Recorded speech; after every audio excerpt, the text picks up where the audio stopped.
Teja, and welcome to the members of the press and to my colleagues.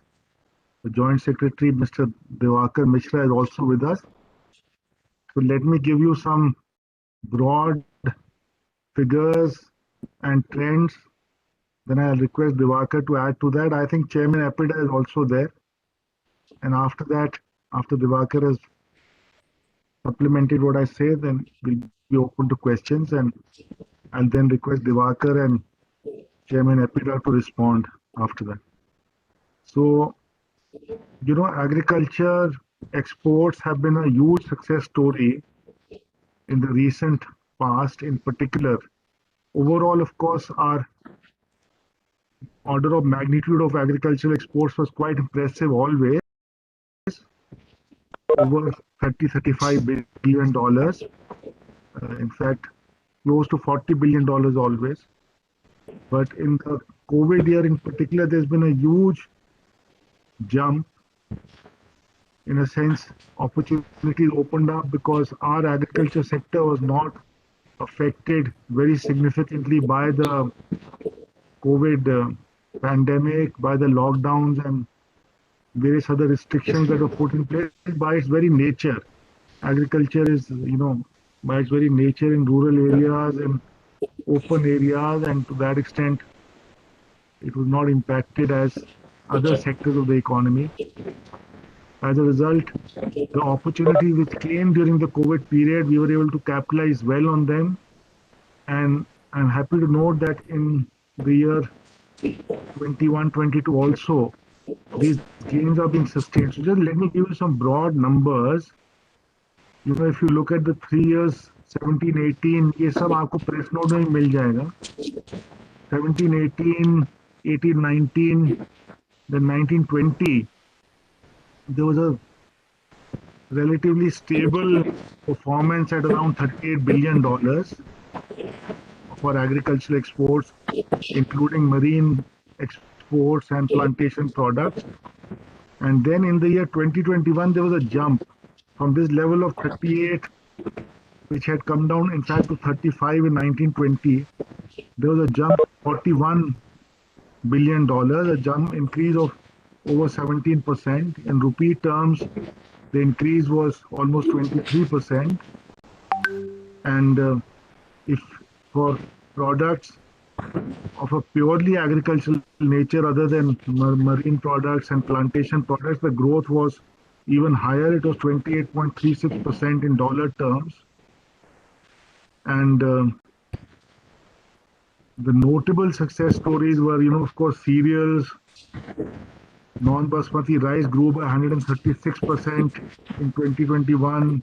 Wheat grew by about over 700%, 774%. Other cereals, millets, maize, etc., grew by 238% in 2021. Other products which did remarkably well were oil meals growing at 90.28%, sugar growing at 41.88%, raw cotton growing at 79.43%, vegetables growing at almost 11%, vegetable oils growing at 254%.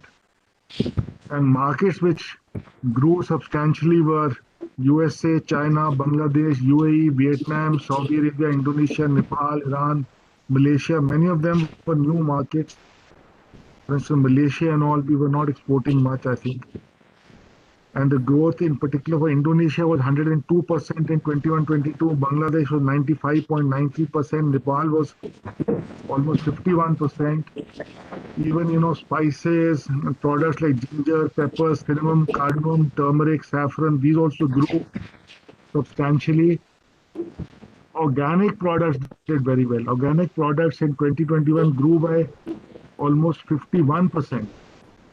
And, this was all thanks, of course, to the opportunities which COVID offered. It was thanks also to the ability of our agriculture sector to respond. It was also on account of various programs emanating from the agriculture export policy, which came into force in 2018, December, I think, and 2018.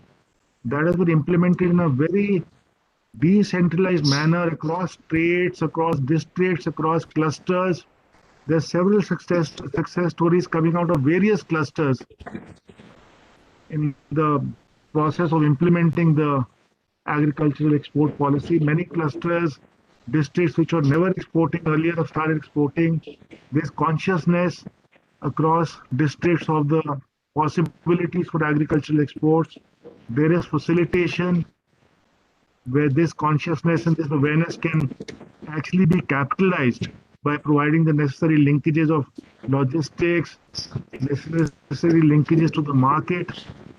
And so this facilitation has enabled, this awareness and intention to be capitalized. So let me not say more at this time. Let me request Divakar to add something about these specific interventions that we've undertaken. Let me also say one last thing, that in 21, 22 also, after the success of 2021, in 21, 22 also, the momentum is being sustained. 21, 22 also, I think the growth is almost 43% in the 2 months, April, May. So it's a success story which I think we should sustain. Markets like Middle East and also, they've become institutionalized, our exports into the Middle East. So a lot of these markets, I think, are becoming institutionalized, and these gains will be sustained in the long term. But we have to put in the requisite effort. So Divakar, over to you. And then if briefly Mr. Angamoto wants to add something, you can briefly add to that, and otherwise we'll respond in the questions. So thank you. Thank you, sir. Thank you. I'll just take forward, sir, from your point. In fact, in this whole pandemic time, sir, we worked upon to have an analysis of the countries which are having demand, sir. And I'm happy to inform we came to know that certain countries which where we never exported our agriculture produces, we got a market and we have been able to do so, sir. So I'll just name a few, sir. African countries like Timor-Leste, Puerto Rico, Brazil, Papua New Guinea, Zimbabwe, Burundi, Swatini, Myanmar, Nicaragua, and also if we see, sir, Indonesia, Bhutan, Philippines, Cambodia, Myanmar, Yemen Republic, also, sir, certain countries like Sudan, Poland, Bolivia, Colombia, Congo, and Ghana. We have been able to export rice, wheat, and other cereals. And we have been able to capture these markets. Basically, our achievement is, sir, in terms of Southeast Asian markets like Indonesia, Malaysia, Bhutan, even Thailand. And we have been able to sell rice to China even this time, sir. And this whole effort was, sir, as you rightly pointed out, was initiated in 2015 December through agriculture export policy, wherein first time in history, Department of Commerce reached to the state government, to the district level, to the cluster, to the farmers, and to various agencies, brought exporters to the remote areas of the country, sir, and whatever produces were available there, we tried to export it, sir. And that is how these cluster stories are coming up, sir. For example, if we take for Varanasi, 2 years ago, nobody was able to export agriculture produce from Varanasi, but now from last 1.5 years, there are regular shipments going from Varanasi. Even black rice from Chandauli has got a huge market outside country, sir.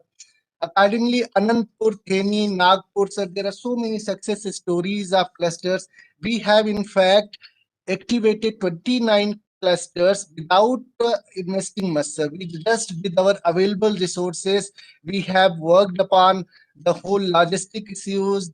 We have created farmers producers organizations. We have brought exporters from outside. We have maintained quality. We have given importance to packaging. We have given importance to transportation. And in the press release, sir, we have mentioned that. These details are there, sir, in press release, so I'm not going in detail about this, sir.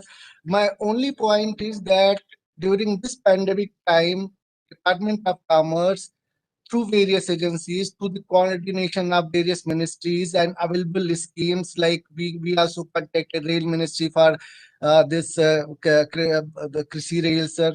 With civil aviation, we contacted for Krishi Udan Yojana, and accordingly we have been able to show this growth. This is a whole success story where India has emerged a reliable food and agriculture product supplier to the world, sir. And this year also we have been able to maintain this whole growth story. And accordingly, our focus is to provide toward a very good quality food. This time there are demand for health food. So I'm happy to inform, sir. Last year we have reached a mark of $3.3 billion for spices export, and this trend has continued. And this year we are reaching $4 billion for our spices export. There is huge surge in our health foods, sir, millets, quinoa, and other like turmeric, ginger, and other health produces, sir, health products which are known for their therapeutic use, sir. Accordingly, sir, I'll just like to mention one or two more points, and then I'll request APIDA chairman to say a few words, sir. We in Department of Commerce, sir, we try to capture some new products, new markets, and new areas, sir. Like first time, a rice from Kumbh was sent to Yemen and Ghana, sir. First time, jaggery powder was sent to USA, sir. First time, red rice was from Assam was sent to USA and Iran, sir. First time, from Uttarakhand, we have been able to send some millets to Denmark, sir. Similarly, the Bihar's Sahi lychee has been shipped to UK. Similarly, jackfruit has been sent to London from Assam and Tripura, sir. So we are working, sir, here, and during pandemic times, sir, when last year there was lockdown, we had supported exported, we had supported farmers, and that has shown a result, sir. And we have been able to sustain this agriculture export, sir. Now I would request, sir, APIDA chairman to supplement what I have said in brief, sir. Thank you, sir. Thank you, sir. Just In tell us addition- very quickly because the press will lose patience otherwise. They'll have questions to ask us. So be very pointed and brief here. Yes. Sir, thank you, sir. In addition to what Union Commerce Secretary and Joint Secretary stated, I just add a few points. So, in addition to traditional product and from traditional sourcing points, now we have expanded to non-traditional product and non-traditional sourcing points like northeastern India, landlocked states, primarily, like all the northern belt and island states. And product also, previously, we used to export, a certain range of product. Now we have expanded to various products which are of niche value, especially geographical indication product, GI product. So we are promoting all our GI product in our basket in our India. We have around 130 plus number of GI product. So from Commerce Ministry side, we are promoting all the GI product to entire globe. And almost 30 plus number of GI product we have shipped till now. So we are getting a very good response, like from all the GI product range. And as stated by Commerce Secretary, I would like to add one more point. There is a very good response for our organic product also. Niche organic product from India, there is an extraordinary support. And from non-traditional market also, we are getting an extraordinary support, like African market and the Asian market and the Southeast Asian market and the entire Central Asian market. We are getting good support from Central Asian market also for organic product and for our niche J product. And in addition to in cereal sector, in addition, traditionally we used to do good supply of basmati. Now non-basmati sector is expanding and millets, and we wanted to do more of millets in the coming years.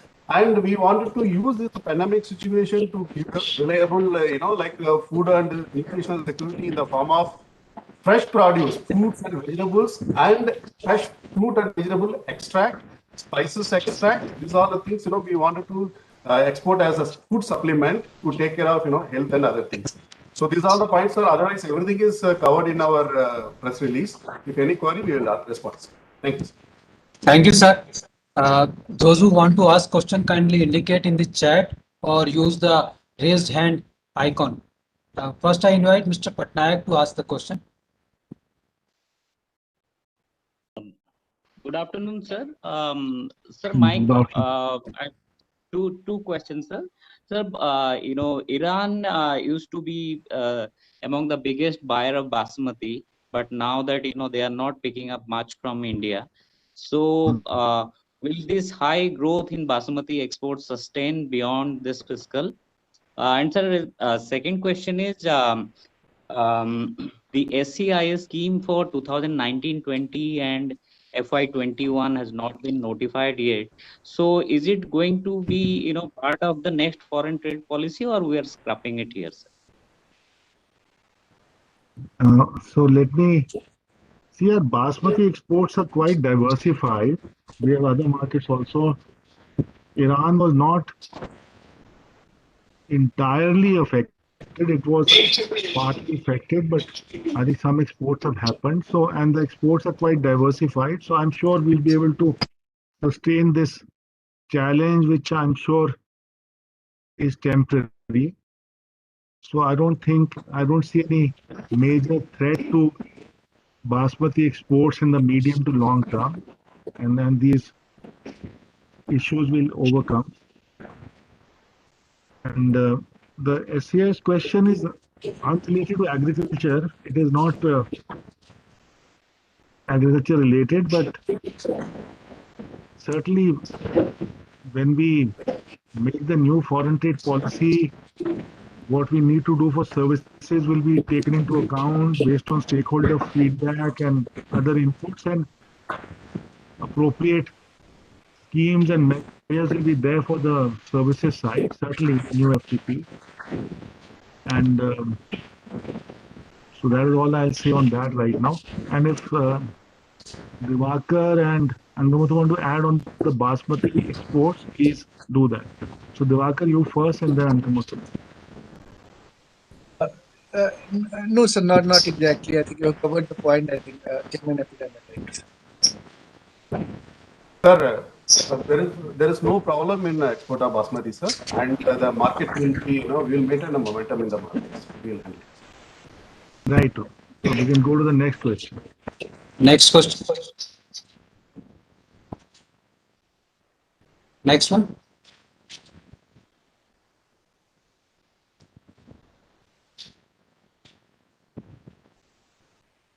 You've given out the press note, ना? सबको press note दे दीजिए.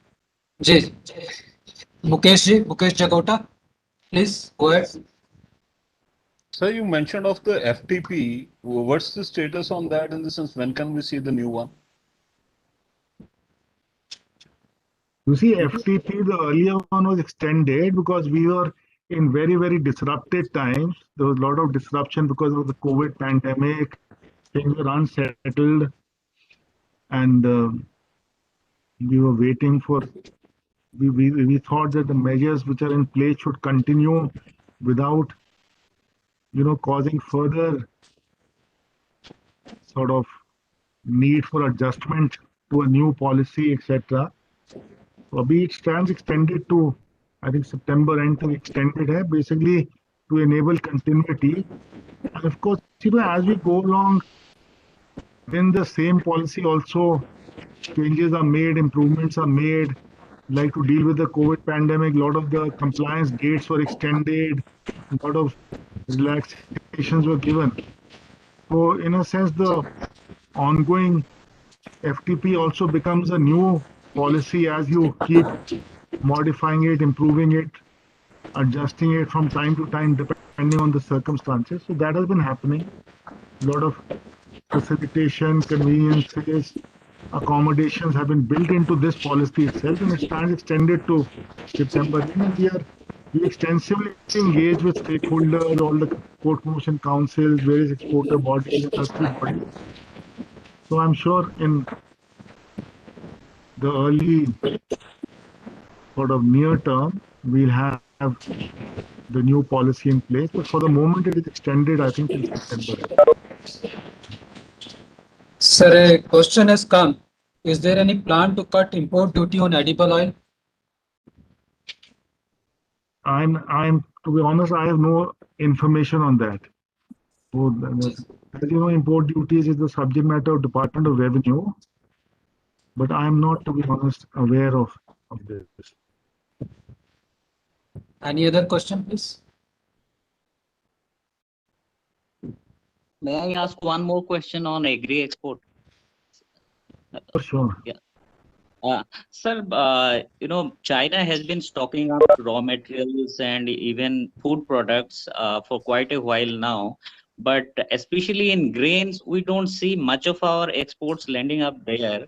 So is the there was a market access issue earlier, but we are given to understand that China will give us access in rice. So, sir, any update on our market access in agri products, particularly in China? हम्म, नहीं China में हमारी market is mainly I think for you know marine products and oil meals plus certain fruits and all. So let me ask Divakar Nangamuthu to supplement. But over the last 3-4 years, we have succeeded in getting market access to several products in China, and our exports to China have been growing, and we'll continue to pursue.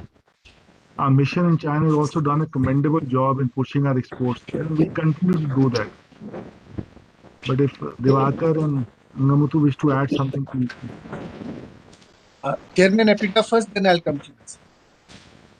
Sir, we do have good export access to China for our bovine product, especially sir, the product from animal range. And we do have a good access for our organic as well as fresh fruits and vegetables and plant extract and all. As far as cereal is concerned, sir, China is, producer of cereals. They don't expect us to export from India. But of late, what we are hearing, sir, there was some gap in terms of weather and other climatic conditions. So probably we will be getting a good demand for our cereal export also. So in the days to come, we may export, sir, like cereals also, especially rice to China. Thank you. Sir, I'll Any just other like to questions? supplement. Bolo. Mrs. China has been number 2 in value terms for our agri exports, sir. And we have been able to send them a lot of marine products. And this year we have also sent them rice. Normally, they also take a lot of spices from us, sir. So the surge in our spice export and this the continuation of this marine export and bovine meat, some cereals, sir, and some organic products also they do take for they mainly they take us from us raw material, they process and then they again export it to certain other countries, sir.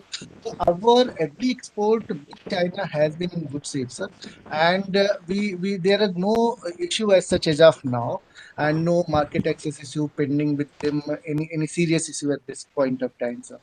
So the things are looking very bright and hopeful as of now, sir. Thank you. Mr. Gaurav Narona. Hi, can you hear me? Yes, very clearly. Please. Bolo. So this is Gaurav Narona from the Economic Times.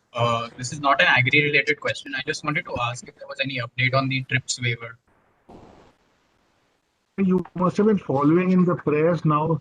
The parties at the WTO have agreed to do text-based negotiations.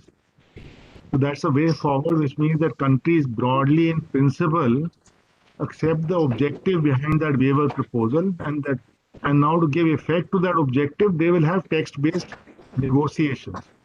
और उसकी भी I think July end की deadline है that within July they expect to come to an agreed text. So they are very positive developments. So I think the Indian and South African proposal has achieved tremendous mileage and tremendous progression at a very fast pace, and all countries have now come together, agreed basically in principle behind the objective. Now, how that objective will be given effect, to what extent it will be given effect, for what time it will be given effect, all that will happen through the text-based negotiations, and I think they have set a date for. I might be wrong on that. वो check कर लो आप. They have set a date, I think, of July end, July 21st, if I'm not mistaken, by when they hope to come to an agreed text and implement the decision. Time for one last question. Any? If there is no question, then. Hello, sir. Sir, may I? Sure. See, Sir, good morning, sir. Samir Dixit this side from Z Business, sir. Sir, apart from this agriculture subject, sir, any comment regarding the road tap rates? Because in last couple of this WebEx meeting, it has been said that very soon it will be finalized and issued. Would you like to say? Bilkul. I reiterate those comments. Your, your, your wait and your anticipation will soon be rewarded. So both it'll certainly be before you. So stand by for it. So my thanks to all of you as always. Thank you, sir. Thank you, अगले Mr. अगले Mishra. हफ्ते Thank फिर you. मिलेंगे एक अलग अलग विषय पे अगले हफ्ते मिलेंगे फिर से thank you Thank you, sir. Thanks a lot. Take care Thanks, everyone. Thank you bye Thank you, sir. Bye everyone Thank you. Thank you. Thank you, sir.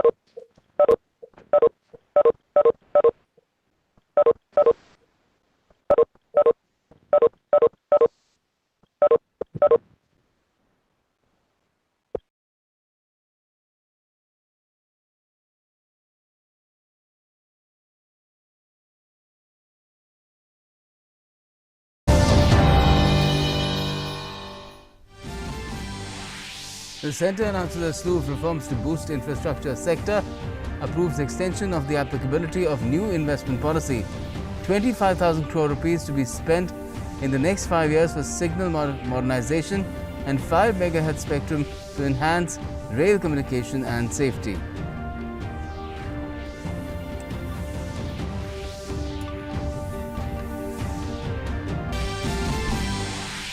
The Union Cabinet approves MSP for Kharif crops for marketing season 2021-22. Recommends highest absolute increase in MSP over the previous year for sesamum, tur and urad. Assures farmers that MSP will continue. Also reiterates that the government will implement farm laws.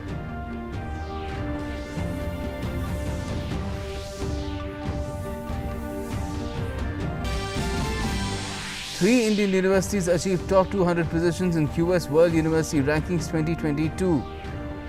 IISc Bengaluru ranks first in the world for research. Union Education Minister Ramesh Pokhriyal Nishank says India is taking a leap in the field of education and research and is emerging as Vishwaguru.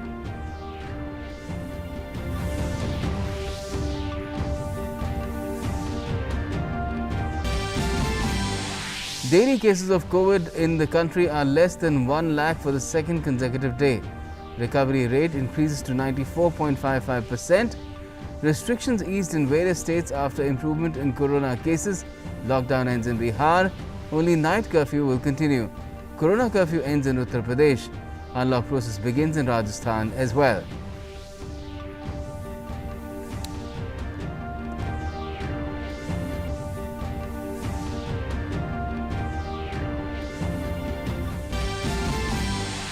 Major setback to the Congress party. Former Union Minister and two-time Lok Sabha MP from Uttar Pradesh, Jitin Prasad joins Bharatiya Janata Party. Says the BJP is the only national party in the country.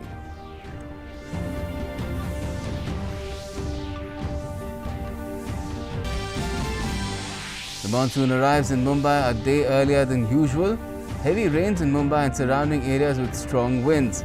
Local train services affected after waterlogging on tracks at many places. The Met Department forecasts heavy rains in parts of Mumbai as well as Raigad, Thane, Palghar, Pune, Nashik and Marathwada in Madhya Maharashtra.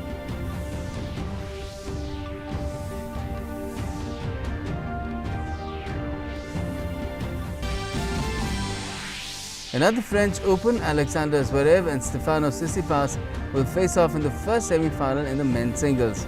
Tamaras Dancek of Slovenia and Pavlyuchenkova of Russia in the women's singles also enter the last four.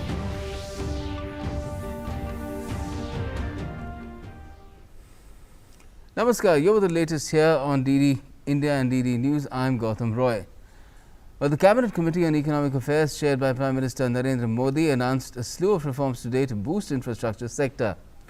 Addressing the media in New Delhi, Union Information Broadcasting Minister Prakash Javadekar said that decisions have been taken to allot 5 MHz spectrum in 700 MHz band to the Indian Railways, extend subsidy period for factories and increase the minimum support prices for all mandated Kharif crops. Prakash Javadekar said that more 4G spectrum would be allocated to the railways to enhance security of trains. Railway यातायात ज़्यादा सुरक्षित करने के लिए 4G spectrum का railway को ज़्यादा आवंटन किया गया है। अभी तक रेलवे